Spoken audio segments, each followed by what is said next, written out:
आप बिल्कुल टेंशन मत लीजिए कि हमने 10th में ट्रिग्नोमेट्री नहीं पढ़ी है तो हमारे समझ नहीं आएगा। ठीक है, मैं एकदम बेसिक से स्टार्ट करूंगा और बिल्कुल आपको बहुत प्यार से, आपको बहुत धीरे धीरे सब कुछ समझ में आएगा।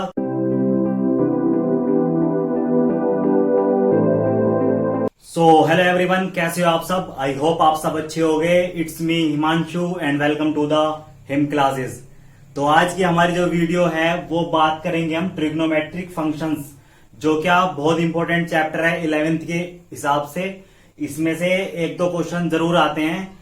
बिल्कुल बेसिक से स्टार्ट करेंगे, आपको बिल्कुल पूरी तरीके से समझ में आएगा। तो वीडियो को स्किप बिल्कुल मत करना। बिल्कुल एक एक चीज की हम बात करेंगे, एक एक चीज आपको समझ में आ रही होगी। ठीक है, बिल्कुल बेसिक से स्टार्ट करेंगे। ठीक है, कोई भी टेंशन लेने वाली बात नहीं है, बिल्कुल स्टार्ट बेसिक से करेंगे और एक एक बात आपको समझ में आएगी। ठीक है, तो चलिए हम स्टार्ट करते हैं अपना ट्रिग्नोमेट्री फंक्शंस। सबसे पहले बात करेंगे कि हम ट्रिग्नोमेट्री होती क्या है। ठीक है, ट्रिग्नोमेट्री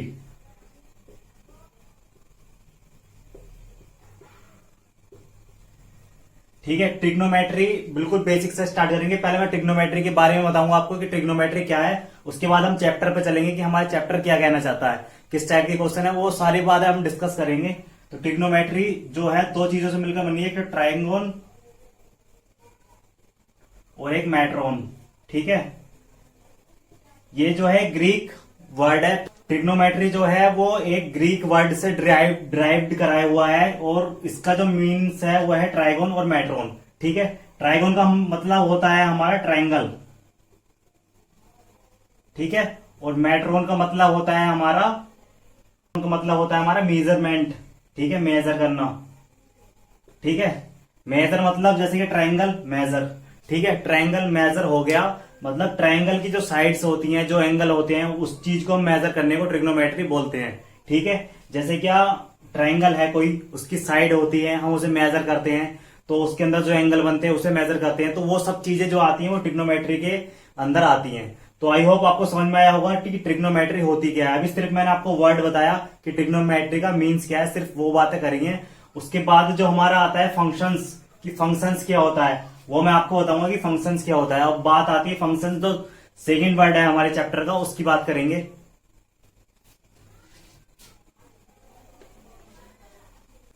अब जैसे कि फंक्शंस है, ठीक है, फंक्शंस क्या होता है? ठीक है, फंक्शंस क्या होता है? फंक्शंस मतलब जैसे कि एफ एक्स दिया हुआ है हमें। ठीक है, F x is equal to sine X. ठीक है, ये जो है एफ एक्स का फंक्शन है, फंक्शन ऑफ एक्स। और एक हमने अपनी तरफ से लेट कर लिया, G x is equal to cos X. ठीक है, कोज एक्स। और अगर हमने साइन एक्स की वैल्यू, अगर एक्स की वैल्यू हमने रखी 0, ठीक है, एक्स की वैल्यू हमने 0 डिग्री रखी, तो एफ एक्स हमारा कितना जाएगा? साइन 0। साइन 0 की वैल्यू कितनी होती है? 0। ठीक है, तो एफ एक्स हमारा कितना जाएगा? 0। साइन 0 की वैल्यू 0 होती है। अगर आपने 10th में नहीं पढ़ा तो अगली वीडियो में प्रॉपर तरीके से पूरी टेबल बताऊंगा कि साइन 0 की वैल्यू कितनी होती है, साइन 30 की वैल्यू कितनी होती है। तो बिल्कुल भी टेंशन लेने की कोई बात नहीं है, आपको एक एक बात समझ में आएगी। वीडियो लास्ट तक देखना। और हम जो है पूरा मैथ का सिलेबस करेंगे यहाँ पर, और बहुत ही इजी तरीके से करेंगे, आपको एक एक बात समझ में आएगी। अगर फिर भी आपको कोई बात समझ नहीं आती, फिर भी कोई डाउट रह जाता है, तो आप हमें कमेंट कर सकते हैं या आप हमें कॉल कर सकते हैं, सीधे डाउट आप हमसे पूछ सकते हैं। ठीक है, और अब इधर हम जीएक्स की बात कर रहे थे। जीएक्स में भी अगर हमने एंगल लिया कोस 0, ठीक है, तो कोस 0 की वैल्यू होती है 1। ठीक है, 1 कैसे होती है ये हम नेक्स्ट वीडियो में डिस्कस करेंगे। फिलहाल आप ये समझिए कि कोस 0 की वैल्यू 1 होती है। ठीक है, तो फंक्शंस क्या होता है? फंक्शंस जैसे कि एफ एक्स लिखा हुआ है sine x, g x is equal to cos x, या उसमें कुछ भी और भी ऐड कर दिया, मान लो साइन एक्स ऐड कर दिया, यहाँ कोस एक्स ऐड कर दिया, तो ये पूरा फंक्शंस कहलाएगा। ठीक है, या f x is equal to कोई इक्वेशन लिखी होती है जैसे x square plus 2x plus 3। ठीक है, तो ये भी एक्स का फंक्शन कहलाती है। तो आई होप आपको मेरी बात समझ में आई होगी। फंक्शंस क्या होता है वो बात मैं आपको बता रहा था कि फंक्शंस होता क्या है। ठीक है, तो अब हम आगे बढ़ते हैं। इस चैप्टर में आगे क्या दिया हुआ है? आगे इसमें दिया हुआ है एंगल के बारे में, तो हम एंगल के बारे में पढ़ेंगे। तो अब तक आपको कोई दिक्कत नहीं आनी चाहिए। जैसे कि मैंने आपको बताया फंक्शंस के बारे में, ट्रिग्नोमेट्री का बेसिक बताया कि ट्रिग्नोमेट्री का मतलब क्या होता है। ठीक है, अब हम आगे बढ़ेंगे और एंगल के बेसिक के बारे में बातें करेंगे कि एंगल के बेसिक्स क्या होते हैं। चलिए, तो चलिए अब हम एंगल्स की बात कर लेते हैं। एंगल्स क्या क्या होता है, एंगल्स क्या होता है, ठीक है, एंगल्स, ठीक है। अब माना जैसे क्या, ये कोई बेस लाइन है, ठीक है, ये क्या है, हमारी बेस लाइन है, ठीक है। और एक ये है, इसे हमने बोल दिया टर्मिनल लाइन, ठीक है। ये हमारी बेस लाइन हो गई और ये हमारी टर्मिनल लाइन है, ठीक है। समझ आ रहा है आपको? बेस लाइन को हम इनिशियल लाइन भी बोल सकते हैं। इनिशियल मतलब स्टार्टिंग यहां से हुई है हमारी, ये हमारी टर्मिनल लाइन है, ठीक है। तो मैं आपको ये बताना चाह रहा हूं कि जो भी ये एंगल बनेंगे सारे क्या होंगे, पॉजिटिव होंगे, ठीक है। यानी कि अगर एंगल जो है हम एंटी क्लॉकवाइज जा रहे हैं तो वो सारे एंगल पॉजिटिव बनेंगे, मतलब एंटी क्लॉकवाइज जितने भी एंगल बनेंगे वो पॉजिटिव बनेंगे। एंटी क्लॉकवाइज क्या होता है, बहुत से बच्चों को नहीं पता कि एंटी क्लॉकवाइज क्या होता है। जैसे क्लॉक होती है हमारे घर पर, ठीक है, क्लॉक, ये मान ली मैंने क्लॉक बना दी, ठीक है। तो क्लॉक के अंदर ये हमारी जो भी होती है सुइयां जो होती हैं वो ऐसे चलती हैं, ठीक है, इस तरीके से चलती है, इधर को घूमती है, ठीक है। तो ये होता है क्लॉकवाइज, क्लॉकवाइज। और अगर सुइयां जैसे इधर घूम रही है तो वो क्लॉकवाइज होता है, लेकिन अगर हम इधर की साइड चल रहे हैं, मान लीजिए सुइयां को इधर घुमा दे तो वो हो जाएगा एंटी क्लॉकवाइज, ठीक है। अगर सुइयों की दिशा में हम अपना काम कर रहे हैं तो वो क्लॉकवाइज होता है, और सुइयां अगर इधर को घुमा दी तो वो एंटी क्लॉकवाइज हो जाता है। तो समझ में आया होगा क्लॉकवाइज और एंटी क्लॉकवाइज क्या होता है। तो वही बात मैं यहां बता रहा था, क्योंकि हम यहां से स्टार्ट हुए और हम इधर की तरफ चले, ठीक है, यहां से स्टार्ट होकर इधर की साइड चले तो सारे एंगल जो बनेंगे पॉजिटिव बनेंगे। यानी ये एंगल हमने थीटा माना तो ये पॉजिटिव होगा, ठीक है। और मैं इसमें बात करता हूं एंगल्स निगेटिव कब होंगे, तो इधर देख लेते हैं हम। जैसे कि ये हमारी क्या है, बेस लाइन, और ये अब हमने इधर बना दी अपनी initial line, sorry terminal line, ये हमारी है टर्मिनल लाइन, ठीक है। तो अब जो है हम पहले इधर से इधर जा रहे थे, पहले हम ऐसा करके ऊपर गए थे, लेकिन अब जो है हम नीचे आ रहे हैं, ठीक है। तो ये जो एंगल बनेगा वो माइनस बनेगा, ठीक है। ये बात याद रखना, अगर हम एंटी क्लॉकवाइज जा रहे हैं तो पॉजिटिव एंगल बनेगा, और अगर हम निगेटिव साइड जा रहे हैं मतलब क्लॉकवाइज जा रहे हैं तो यहां हम क्लॉकवाइज ही तो जा रहे हैं, इस तरीके से घूम रहे हैं हम, यहाँ पर नीचे आ रहे हैं टर्मिनल लाइन की साइड, क्योंकि टर्मिनल लाइन नीचे है, तो एंगल जो बनेगा वो निगेटिव बनेगा। तो मेरा सिर्फ यही उद्देश्य था इस बताने का यहाँ पर, कि अगर हम एंटी क्लॉकवाइज जाते हैं तो एंगल हमारा पॉजिटिव बनेगा, और अगर हम क्लॉकवाइज जा रहे हैं तो एंगल हमारा निगेटिव बनेगा, ठीक है। तो आई होप आपको ये मेरी बात समझ में आई होगी। मैं फिर एक बार वो थोड़ा सा बता देता हूं इसमें। चलिए मैं एंगल के बारे में थोड़ा सा और बताता हूं। जैसे कि ये लाइन है हमारी, ठीक है, बेस लाइन है, और ये हमारी ऊपर है terminal line, terminal line. Base line को हम इनिशियल लाइन भी बोलते हैं, ठीक है। और एक लाइन हमने नीचे भी ड्रॉ कर दी जिसे भी हम टर्मिनल लाइन बोलेंगे, ठीक है। तो बेस लाइन से अगर हम ऊपर गए यानी कि एंटी क्लॉकवाइज साइड गए तो ये एंगल जो बनेगा वो पॉजिटिव बनेगा, यानी थीटा हमने अपनी तरफ से कोई एंगल माना है वो पॉजिटिव है, ठीक है। और बेस लाइन से अगर हम नीचे गए टर्मिनल लाइन की साइड तो ये जो एंगल बनेगा वो निगेटिव बनेगा, ठीक है। तो इसका जो भी निकल के आया है फाइनल रिजल्ट वो ये आया कि अगर हम एंटी क्लॉकवाइज गए, एंटी क्लॉकवाइज, ठीक है, तो एंगल जो है हमारा पॉजिटिव बनेगा, और अगर हम क्लॉकवाइज गए तो एंगल जो बनना होगा वो हमारा निगेटिव बन रहा होगा। तो आई होप आपको ये बात मेरी समझ में आई होगी। एंगल के बारे में जो भी मैंने आपको बताया वो आपको समझ में आया होगा कि क्लॉकवाइज जाने पर हमारा एंगल निगेटिव बनेगा और एंटी क्लॉकवाइज जाने पर हमारा एंगल पॉजिटिव बनेगा, ठीक है। तो आगे जो हमारा इसमें आगे जो आर्टिकल दिया हुआ है वो है डिग्री, ठीक है। डिग्री क्या होती है, डिग्री मेजर क्या होती है, उसके बारे में बात करेंगे। तो यहां तक आपको कोई दिक्कत हो तो आप कमेंट करना, ठीक है। आगे हम डिग्री की बात करते हैं। तो चलिए अब हम डिग्री मेजर की बात करते हैं। डिग्री मेजर क्या होता है, डिग्री मेजर, ठीक है, कि डिग्री क्या होता है, डिग्री, ठीक है। तो डिग्री के बारे में मैं आपको बताऊं, जितने भी एंगल हम जो नापते हैं, जितने भी एंगल की हम काउंट करते हैं वो सब डिग्री में होती है या रेडियन में होती है, और भी काफी सारी यूनिट होती है, लेकिन आपके सिलेबस में डिग्री और रेडियन है। ठीक है, इससे अगला टॉपिक आएगा रेडियन मेजर, फिर आएगा डिग्री और रेडियन का रिलेशन क्या होता है इन दोनों में आपस में। तो पहले डिग्री की बात करते हैं हम। ठीक है, जैसे क्या मान लिया ये कोई लाइन है, ठीक है, बेस लाइन बोल दी हमने, और ये एक लाइन और है। ठीक है, तो ये एंगल जो बनेगा वो पॉजिटिव बन रहा होगा।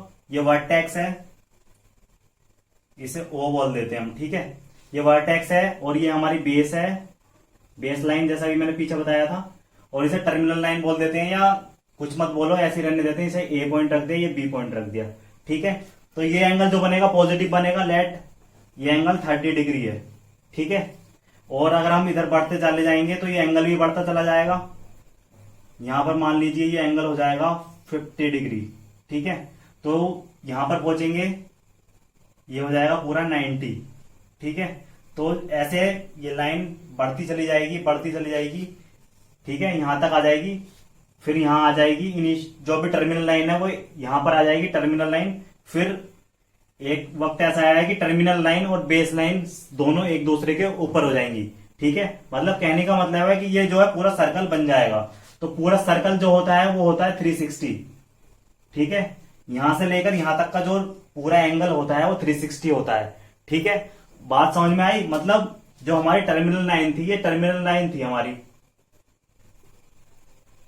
ठीक है, ये हमारी टर्मिनल लाइन थी और यहां से हमने स्टार्ट हुआ, टर्मिनल लाइन बढ़ते बढ़ते बढ़ते बढ़ते एक वक्त ऐसा आया कि वो बेस लाइन के ऊपर पहुंच गई। ठीक है, कहने का मतलब है हमने यहां से स्टार्ट करा और ये ऐसा करके होते हुए पूरा यहां तक सर्कल बन गया हमारा। ये जो सर्कल बना हमारा इसकी वैल्यू 360 होती है। ठीक है, यहां से लेकर पूरा जो घूम का है उसकी वैल्यू 360 होती है। ठीक है, समझ में ये बात? 360 वैल्यू कब होगी? जब पूरा सर्कल बनकर तैयार हो जाएगा तो उसकी वैल्यू 360 होती है। कहां पर 180 होती है, कहां 270 होती है, कहां 90 होती है, उसकी भी हम बात करेंगे अभी।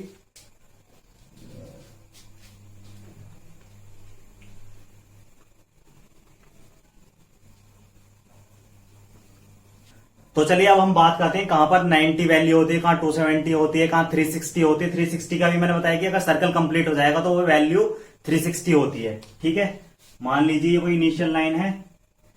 ठीक है, और अगर यहां पर बिल्कुल स्ट्रेट ये जो होगा ये 90 एंगल बनेगा, और ये लाइन अगर स्टार्ट पूरी ऐसा करके हो जाएगी तो ये जो एंगल बनेगा हाफ में, क्योंकि पूरा सर्कल जो था वो हमारा 360 था, पूरा सर्कल जो था भी हमारा 360 था, उसका हाफ कितना होगा?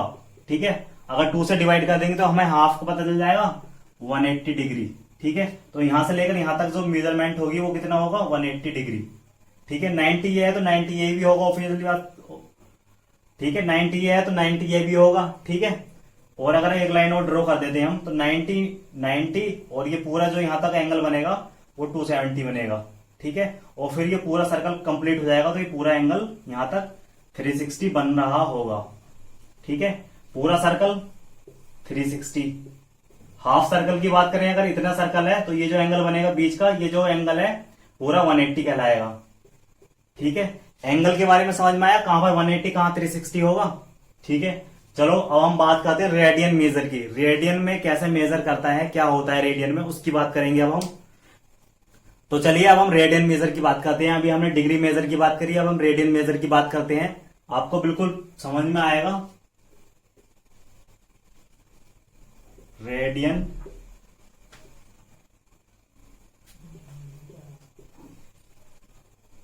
Radian major. ठीक है,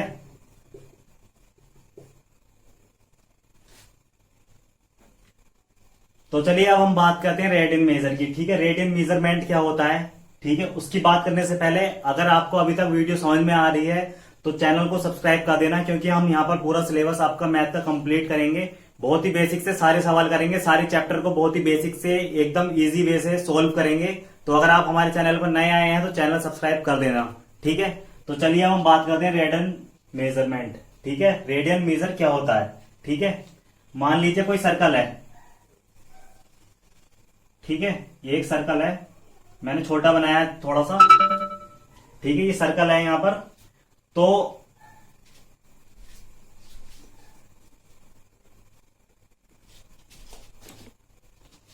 ये सर्कल है। ठीक है, और माना मैंने इसकी जो रेडियस ली है, रेडियस आर फॉर रेडियस वो 1 सेंटीमीटर 1 यूनिट ली है, ठीक है।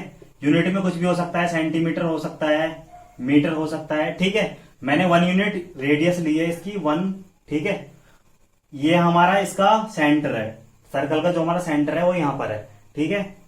और मैंने इसकी जो आर्क पर जो ली है ना 1 सेंटीमीटर की जो डिस्टेंस ले ली, मतलब 1 यूनिट ही ले ली, जो हमने 1 यूनिट जो रेडियस ली थी और 1 ही यूनिट की हमने डिस्टेंस इसकी आर्क पर ले ली, ठीक है। तो ये जो एंगल बनेगा ना, ये वाला जो एंगल बनेगा इसकी आर्क से जो एंगल बनेगा वो 1 रेडियन होगा, ठीक है। 1 C होगा, ठीक है। 1 रेडियन C। जैसे हम डिग्री को, जैसे डिग्री होता है तो जैसे कि अब डिग्री बनता है तो 30 डिग्री हम ऐसे करके लिखते हैं, ऊपर 0 सा बना देते हैं। तो रेडियन में हम मेजर करते हैं तो ऊपर C बनाते हैं, ठीक है। C जो होता है वो रेडियन को रिप्रेजेंट करता है कि C है, जैसे 1C लिखा है मैंने तो इसे हम पढ़ेंगे 1 रेडियन, ठीक है। तो 1 रेडियन ये होता है। रेडियन मेजरमेंट समझ में आया? तो चलिए मैं इसका एक और एग्जांपल लेकर आपको समझाता हूं कि क्या होगा, ठीक है। मैंने जैसे कि एक सर्कल और बनाया, ठीक है। इसकी रेडियस मैंने मान ली,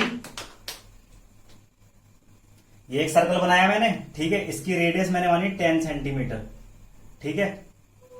10 सेंटीमीटर रेडियस का मैंने एक सर्कल बनाया और इसकी आर्क पर भी जो मैंने डिस्टेंस ली, जो इसकी सरकमफेरेंस पे मैंने आर्क ली वो भी 10 सेंटीमीटर की ली, ठीक है। तो ये जो एंगल बनेगा ये भी 1 रेडियन बनेगा, 1C, ठीक है। रेडियन को भी मैंने बताया जैसे C से रिप्रेजेंट करते हैं, C फॉर रेडियन होता है, जैसे कि हमें लिखना है रेडियन तो ऊपर हम C लिखते हैं उस चीज के, ठीक है। तो ये रेडियन को रिप्रेजेंट करता है, रेडियन, ठीक है। आप इंग्लिश में लिख सकते हैं रेडियन, ठीक है। तो इस चीज से क्या समझ में आया हमें कि अगर हमारी जो रेडियस है अगर 1 यूनिट है और अगर हम सरकमफेरेंस पर 1 यूनिट की डिस्टेंस लेते हैं तो ये जो एंगल बनेगा ना वो 1 रेडियन बनना होगा। यहां पर भी 1 रेडियन, यहां पर भी 1 रेडियन, ठीक है। क्योंकि हमारी यहां पर रेडियस सेम थी और जो हमें आर्क की डिस्टेंस थी वो भी सेम थी। तो इस चीज से एक फॉर्मूला और निकल के आता है जो मैं आपको बताता हूं यहां पर। तो जो फॉर्मूला बन करके आएगा वो होगा theta is equal to L upon R, ठीक है। जैसे कि थीटा क्या होगा हमारा 1, यहां पर जो एंगल बनना है वो थीटा वही तो है 1, और L फॉर लेंथ, ठीक है। जो हमने लेंथ ली आर्क जितनी ली वो यहां पर आई और रेडियस कितनी है 1, ठीक है। तो 1 इज इक्वल टू 1 आया, यानी कि प्रूफ हो गया हमारा ये formula theta is equal to L upon R, जो एक्सरसाइज में यूज होगा। आप इसे नोट कर लीजिए अपनी नोट्स में, ठीक है। और सेम वही बात अगर यहां पर ये वाला फॉर्मूला लाए तो थीटा इज इक्वल टू कितना है 1 और L for length of arc, ये आर्क की लेंथ कितनी है 10 सेंटीमीटर और रेडियस कितनी है R ये वाली 10, ठीक है। तो 1 इज इक्वल टू 1 आ जाएगा, यानी कि ये हमारा फॉर्मूला निकल करके आता है, ठीक है। Theta is equal to L upon R। तो इसमें मैं आपको 2 पॉइंट और नोट करवाता हूं जो बहुत ज्यादा इंपॉर्टेंट है, एक्सरसाइज में यूज होने वाले हैं, उनकी बात करते हैं अब हम।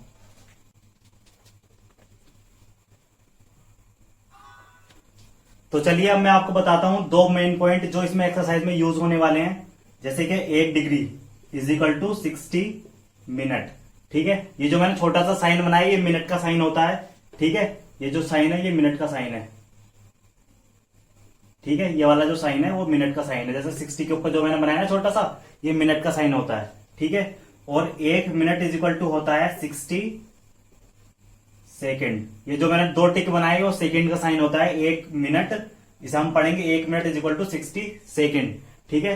सेकेंड का साइन होता है, अगर डबल टिक है तो इसे हम सेकेंड पढ़ेंगे, ठीक है। 1 मिनट में 60 सेकेंड होता है, सभी को पता है। तो ये नोट कर लेना, ये बहुत ज्यादा इंपॉर्टेंट बात है जो हम इस एक्सरसाइज में, जो आपकी एक्सरसाइज है 3.1 उसमें यूज होगी, ठीक है। तो फिलहाल हमने रेडियन मेजरमेंट पढ़ा और मैंने आपको 2-3 पॉइंट नोट करवाए। तो अब हम बात करते हैं इन दोनों के रिलेशन की कि डिग्री और रेडियन मेजरमेंट में क्या रिलेशन है, ठीक है। डिग्री को रिलेशन रेडियन में कैसे चेंज करना है और रेडियन को डिग्री में कैसे चेंज करना है, अब हम उसकी बात करेंगे, ठीक है।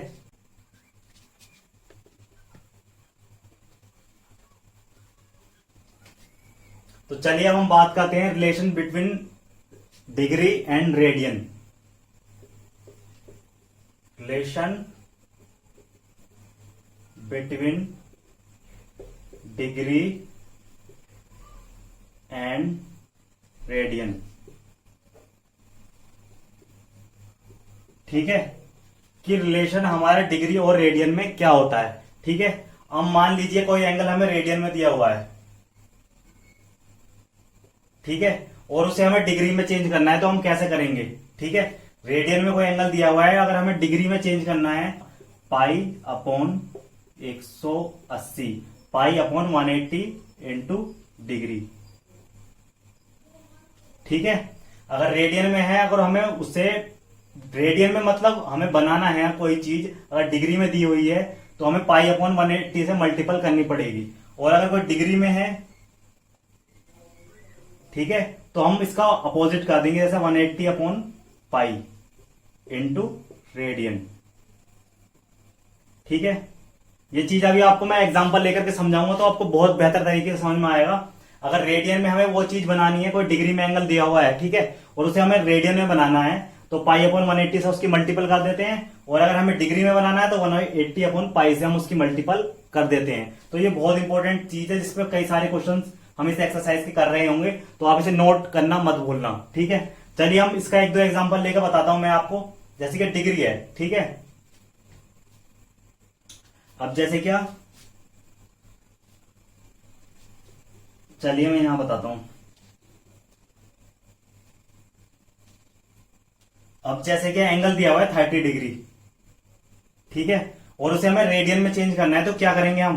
डिग्री में एंगल दिया हुआ है, अगर रेडियन में चेंज करना है तो हम उसे क्या करेंगे?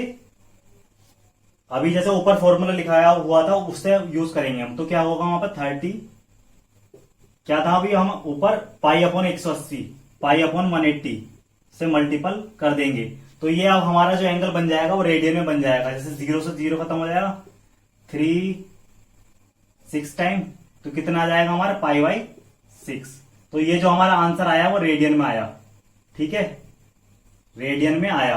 और अगर हमें डिग्री में चेंज करना है इस चीज को, मान लीजिए पाई बाई 6 है और डिग्री में चेंज करना है, तो हम क्या करेंगे? 180 अपॉन पाई से मल्टीपल कर देंगे। ठीक है, तो 180 अपॉन पाई से मल्टीपल कर देंगे, तो यहां से पाई खत्म हो जाएगा, और 6 से कितनी बार चला जाएगा 180? 30 टाइम, 30 डिग्री, ये आंसर हमारा हो जाएगा। अगर हमें डिग्री में बनाना है तो 180 अपॉन पाई से मल्टीपल करनी है, और अगर हमें रेडियन में बनाना है तो पाई अपॉन 180 से मल्टीपल करनी है। ठीक है, तो आई होप आपको ये दोनों फॉर्मूले समझ में आए होंगे, दोनों आइडेंटिटी समझ में आई होंगी। ठीक है, तो आज की वीडियो में फिलहाल इतना ही, और अगली वीडियो में हम डिस्कस करेंगे एक्सरसाइज 3.1। तो ये आपका बेसिक्स था, ट्रिग्नोमेट्रिक फंक्शंस का जो स्टार्ट था, जो मैंने आपको बताया। तो आई होप आपको ये चीजें समझ में आई होंगी। ठीक है, और अगले पार्ट में हम फुल एक्सरसाइज 3.1 डिस्कस करेंगे। ये आपका ट्रिग्नोमेट्रिक फंक्शंस का बेसिक्स यहाँ पर खत्म होते हैं। जितने भी आपके दिए हुए थे टॉपिक्स वो अभी तक फिनिश हुए हैं, और आगे के एक्सरसाइज के लिए आगे हम बेसिक से फिर से ट्रिग्नोमेट्री का कुछ जो बेसिक है वो आपको बताएंगे। ठीक है, तो ये वीडियो यहीं पर खत्म करते हैं।